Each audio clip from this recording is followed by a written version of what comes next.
Rocky is simply one of the best movies ever made, but why that is, I can't explain. It's just something you have to see. Sylvester Stallone writes and stars in the story of a small-time boxer who gets a shot at the heavyweight title. But while the story is very simple, there's a lot going on inside the character. Rocky Balboa is just an average lower-class guy. He boxes in small clubs, gets his face bashed in for slim wages, and on the side he collects debts for a loan shark. He's told to break a guy's thumb if he doesn't cough up the money, but beneath Rocky's tough exterior, he's sympathetic enough to let the guy off. He also walks a young girl home when he finds her hanging out with the bad kids on the corner. He tells her to stop smoking, clean up her language, and preaches other generic life advice. No respect. I gotta use a bad word. Whore. You understand? Whore. It's moments like these which show he has a good heart, despite his brute and unsophisticated nature. Hey, Rocky. Yo. Screw you, creepo. He also pursues a relationship with the pet store clerk, Adrian, played by Talia Shire. She's shy and practically invisible to society, but Rocky sees the beauty in her that no one else sees. By nature, Rocky's a very funny guy, and as Adrian gets to know him, we as an audience get to know him and grow more and more sympathetic to his character. There's big bugs in there, you know. It's safer over here. When heavyweight boxing champion Apollo Creed comes to Philadelphia to put on an exhibition fight, he decides to pick an unknown local for his opponent. Rocky is picked just because of his nickname, the Italian Stallion. At first, he's intimidated, but accepts. Picked you, Rocky. He's approached by the grouchy gym owner, Mickey, to be his manager. Mickey is played by one of the best actors of all time, Burgess Meredith. He's the classic broken-down mentor of the film. Women weaken legs. Yeah, but I really like this girl, you know? And let her train you! Meanwhile, his close friend Paulie, Adrian's brother, allows him to train in the meat factory where he works, by punching sides of beef. Paulie's played by Burt Young, another great character.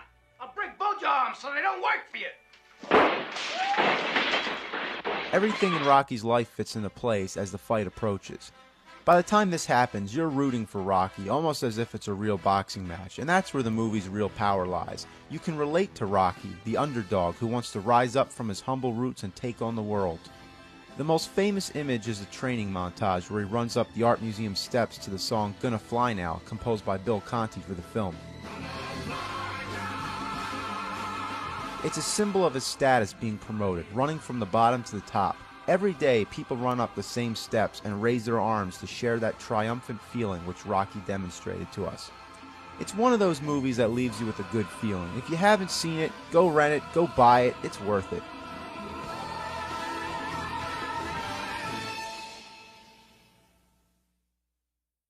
Much to everyone's surprise, the film Rocky was a big hit. The same way in which the character rises to the challenge against impossible odds, the movie was a financial success and won Best Picture, perfectly fitting the definition of a sleeper hit. So then what happens? They make a sequel. This time Sylvester Stallone not only writes and stars, but directs as well, and from now on, he would be in command for the rest of the series, except for 5. After all, he is the heart of the story and knows his character better than anyone else. So what we get is an A+ sequel. It picks up right where the last movie left off. Apollo's upset that Rocky did so well and demands a rematch, but Rocky turns his back on boxing and marries Adrian. He uses the profits from the fight to go on a shopping spree. He buys a car, a jacket, jewelry, a new house. He doesn't even need to see the upstairs. He's impulsive and blinded by his own happiness and positive outlook. It's interesting because we've seen what this character does when he's poor, so now we see what he does when he has money. But like all good things, it comes to an end. Eventually, he needs a job. He tries acting in commercials. I splash it on, and it makes me smell mainly. Smell mainly? Cut. Tries to get an office job, gets a part-time job at the meat factory, but in the end, nothing works out. It's these kind of common, everyday life struggles that make the movie so captivating. It's not about a man trying to conquer a dream. It's about a man just trying to get back on his feet. So hard up for money, and much to Adrian's disapproval, Rocky decides to rematch Apollo. But this is complicated due to the fact that he has a problem with one of his eyes. You didn't even see that coming, did you? No. Well, that was from a broken-down pug like me. What do you think the champ would do to you? And furthermore, Adrian goes into a coma while giving birth to their son. All this distracts Rocky from his training, but without spoiling the movie, you know it all works out in the end. So there's a lot of drama going on, but there's also a lot of humor. Sometimes I look at Buckets, I don't think he's a normal canine. What do you think he is? I don't know, he just don't look like a regular dog to me sometimes, you know, when I look inside there. It's probably the funniest of the series, especially the scene where he has to chase a chicken. Go on and get him! Get him, get him, get him! Come on, what's the matter with you? Get him! I feel like a Kentucky Fried Idiot. Again, Burgess Meredith as his trainer Mickey is fantastic with all his grouchy rants, one of the best characters ever. Nothing. But don't you ever come back here again, because I'm too old to waste my time trying to train a no-good loser like you, you bum! Hey, Rock, they want you across the street. And he always pops up in the weirdest places. When? What are we waiting for? Take this! Of course, there's the famous training montage, but no, this time we get 2 training montages, and they both happen back to back. Rather than running on his own, there's a whole bunch of kids chasing him. Man, where did all these kids come from? The last thing to mention, of course, is the fight. While it's a great movie, the fight is a little hokey. Rocky just allows himself to get punched in the face over and over without even trying to block. The sound effects are awkward, and many times the punches clearly don't make contact. And the ending, I'm not even going to show, because if you know what I'm talking about, it's ridiculous. But the emotional impact is still there. You root for Rocky, and there's more at stake because of his bad eye. This is also the first Rocky fight to use slow motion. Overall, it's not as good as the first movie, but what do you expect? It stays faithful to the original, it develops the characters further, and advances the storyline. It's a perfect continuation and the best sequel you could possibly ask for.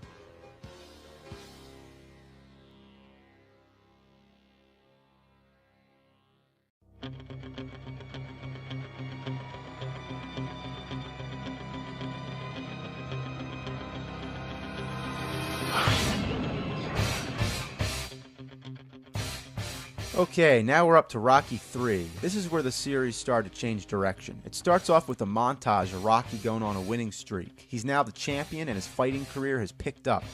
Both his eye injury and his humble character are thrown away. Now he's a millionaire celebrity. He has a boxer versus wrestler exhibition match for charity. His opponent, Thunderlips, is played by Hulk Hogan. The ultimate male versus the ultimate meatball. There's no restraint here. Thunderlips just beats the crap out of Rocky. Paulie jumps in to help. A whole riot starts. Innocent people get beat up. Police officers get beat up. It's just complete madness. But Rocky fights back, and in the end, it's all good fun. Sometimes charity really hurts. It's one of the most ridiculous scenes ever committed to film, and it has nothing to do with the rest of the movie, but it's entertaining as hell. The real plot starts when Rocky attends a ceremony where a statue is dedicated to him. Here, Rocky announces his plans to retire. But just then, out of the crowd, he's challenged by a vicious, big-mouthed, hungry wrecking machine, Clubber Lang, played by Mr. T. He's just another fighter. No, he ain't. To Mickey's disapproval, Rocky agrees to fight him. But the guy's such an animal, he can't even wait for the fight to start. In a pre-fight riot, Mickey's knocked to the ground and his heart fails him.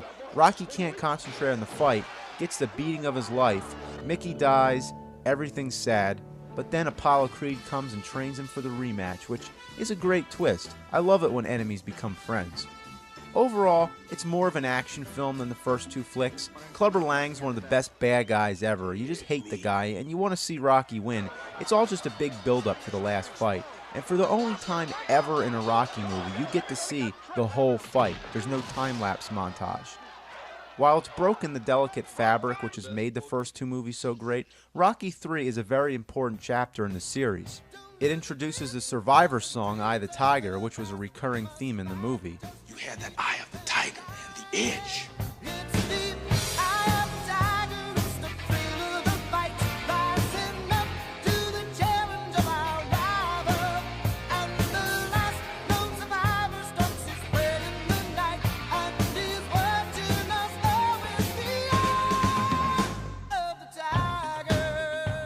It also introduced the Rocky statue, a popular Philadelphia tourist attraction. People line up to take pictures with it every day, just as often as running up the Art Museum steps.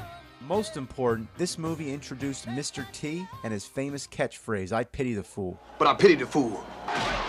The whole movie, from beginning to end, is just an adrenaline blast of entertainment. Check it out. Rocky IV begins with two boxing gloves crashing together, setting the tone for a movie that's epic and over the top. Well, over the top, that's another movie, but we're not talking about that. So, Rocky's just living his quiet life, buys a robot for Paulie. Happy birthday, Paulie. Yeah, and this is 1985. Do you know anybody today who owns a robot?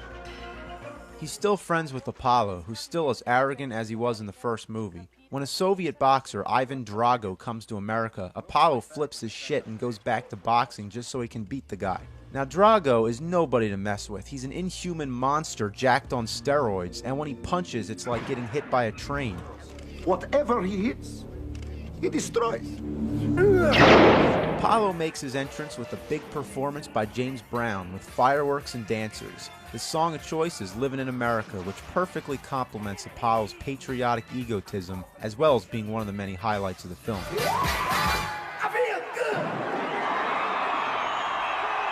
The fight turns out to be a disaster. Drago's punching power annihilates Creed at only the beginning of the second round, and not only does it put him down for the count, it takes his life. If he dies, he dies. Without even flinching, Rocky decides he's going to fight Drago to avenge the death of his friend. Many people feel that this is where the movie becomes very predictable and cheesy. Maybe they're right, but anyone who takes movies too seriously will miss how entertaining this is. It's like a comic book. Drago's like a supervillain, and he's the perfect follow-up to Clubber Lang. He trades his loudmouth, cocky attitude for his strength. And seeing this as a kid, I was scared of him, and I feared for Rocky's life. If a big giant man wanted to beat me up, I'd be real scared. Many people also feel that this movie loses all the charm of the first Rocky. And they're right again, but this one has its own charm. It's all about the montages. There's no easy way out. There's no shortcut home.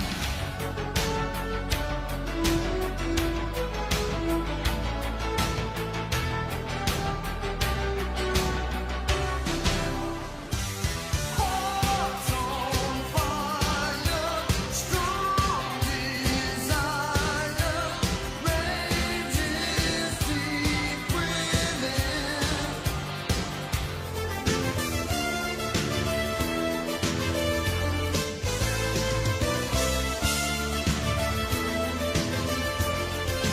Damn, this movie is like 20% montages, but that's awesome because it's some of the best training scenes and one of the most energizing soundtracks ever. But it's the only Rocky movie without any music by Bill Conti. Instead, it's mostly Vince DiCola, who is also the main composer for the Transformers movie. So, yes, this is a change in mood, and it does make it feel distant from the first Rocky, but it's appropriate because he's in Russia, he's out of his element, and he's in a faraway country. He gets stronger than he ever did before, and instead of running up the Rocky steps, he's running up the Rocky Mountains. Just kidding.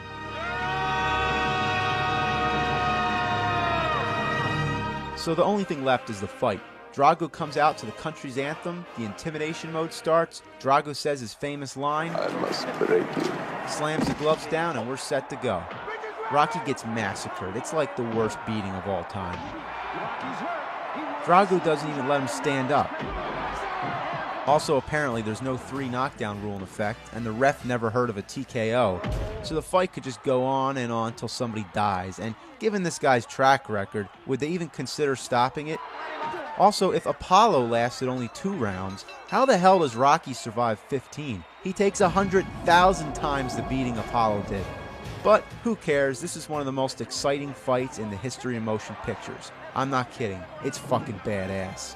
Now, I'm going to give a little spoiler alert. I don't think anybody cares, but the ending is just something that has to be addressed. But if you don't want to hear, stop now. Like I said, it's very predictable, and it takes no genius to guess that Rocky wins. Of course, it's by knockout in the very last round. Everybody can change. He wins the crowd over and gives a motivational speech to ease the tension between the US and the Soviet Union. That's right, this movie ended the Cold War. With that being said, Rocky IV is one of the most entertaining macho flicks I've ever seen. Some people ridicule it for being so over the top and ridiculous, but those people are missing the point. Real men like Rocky IV.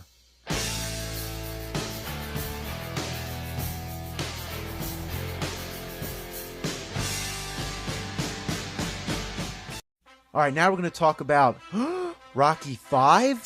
By the time Rocky V came around, Rocky had already won the title twice. He's fought men twice his size and has defeated the strongest opponent humanly possible. What was there left to do? Well, the movie begins with Rocky returning from Russia. He's greeted by his son, who miraculously has grown past puberty. What the hell happened? He was only a little kid at the end of Rocky IV, but now he's a teenager.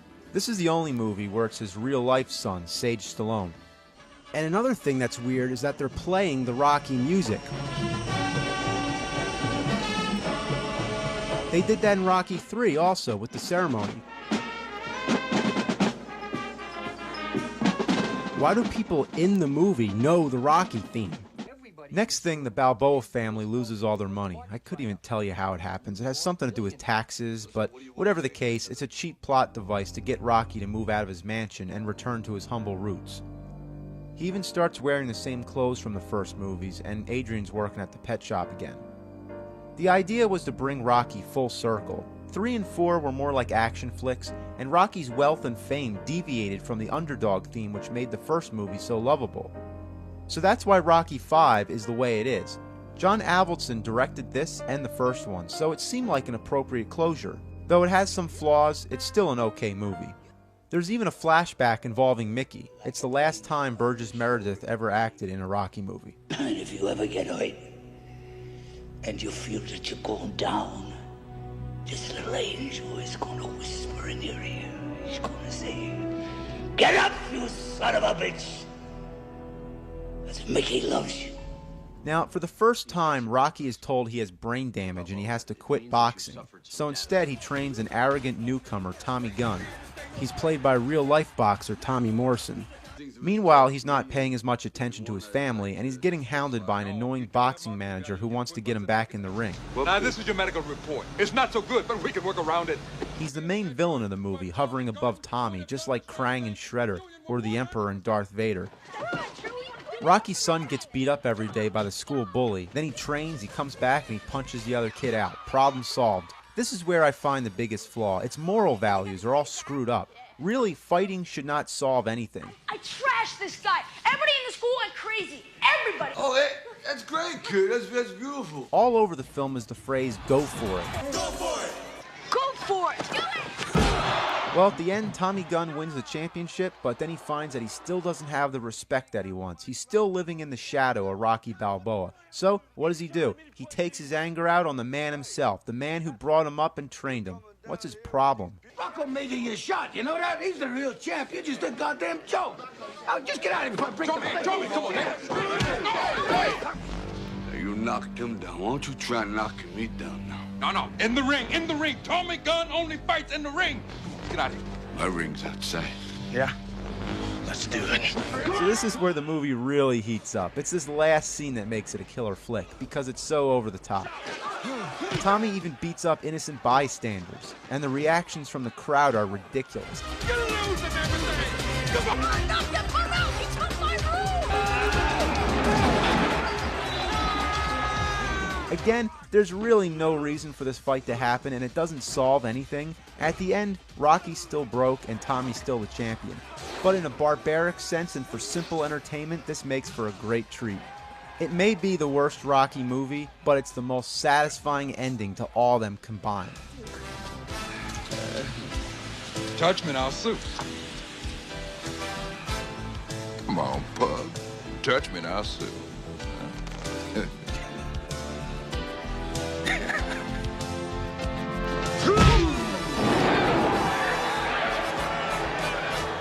Sue me for what? And how often does the bad guy just get a simple punch to the face? That's all he needs. I always considered Rocky V to be the definitive cap on the series. The ending where he takes his son to the art museum is the perfect finale. They both exit the frame, leaving the statue there, triumphantly raising its arms against the Philadelphia skyline, a permanent fixture which will serve as a memory for Rocky for all time. Then we're treated to a black and white flashback from all the Rocky movies as sentimental waves of nostalgia roll over you. It's a fitting end. It couldn't be more perfect. Still, most people hate this movie. Even Stallone himself seems to dismiss this one as a failure. I agree it's definitely the least best, but it's the last 20 or so minutes that make it worthwhile. I don't care what anyone says. That street fight is awesome.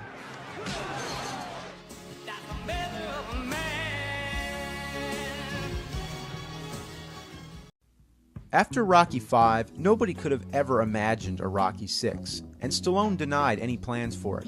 In the 90s, the series was laid to rest, but during the first half of the 2000s, it became apparent that things change, ideas mature, and it ain't over till it's over. What's that from, the 80s? That's probably in the 70s.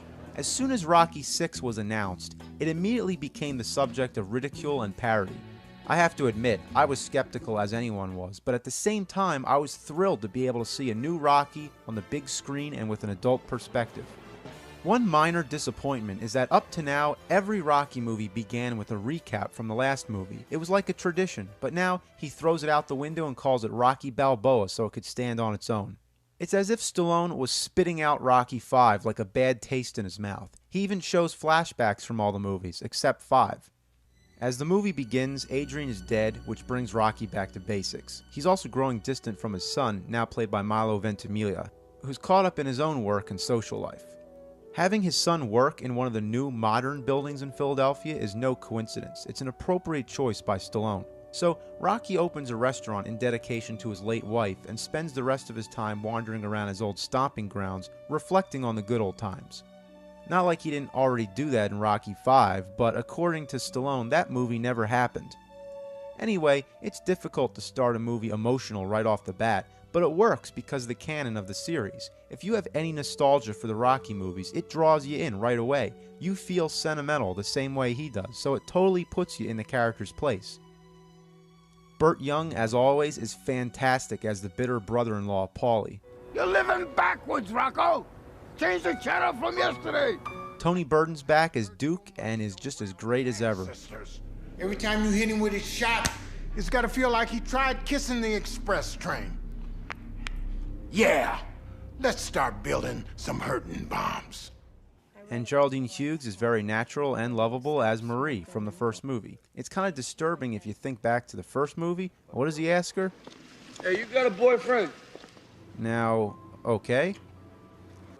Well, there is a romantic overtone, but it's downplayed a lot, and she brings him a picture of Adrian, clearly stating that Rocky is still committed to Adrian and that nobody can replace her. So, back to the plot.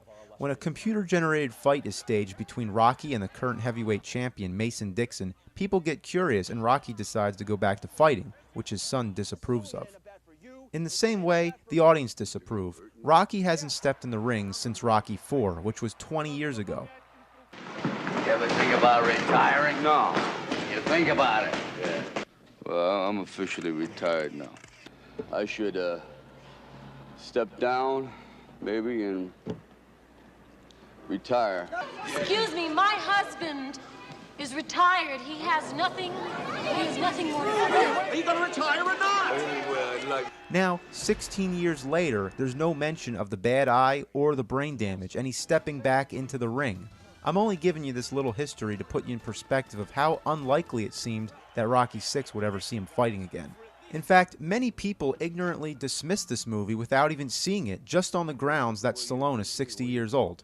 Wow, great observation. He's clearly aware and even makes reference to this public reaction in the film. Rocky, the press has labeled you Balboasaurus. How do you feel about that? Don't you think you're too, old?